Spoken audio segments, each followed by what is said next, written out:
келінін жамандайтын енелерге айтам. Сенің не еңбегің сіңді оған?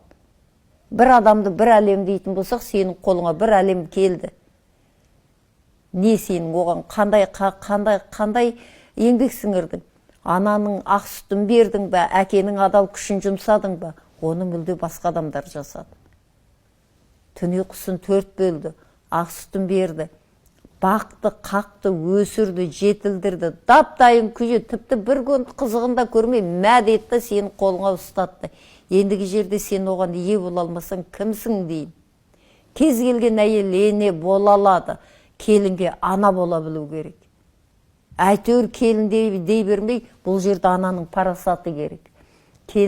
Жас келінге қадалатын көз де көп, айтылатын сөз де көп, сын да көп, киген киімі, жүрген жүрісі, тұрысы барлығы көзден таса қалмайды. Осындай кезде кім сүйеу керек? Ене қолтығынан сүйемегенде, ене көрсетпегенде үлгі өнеген.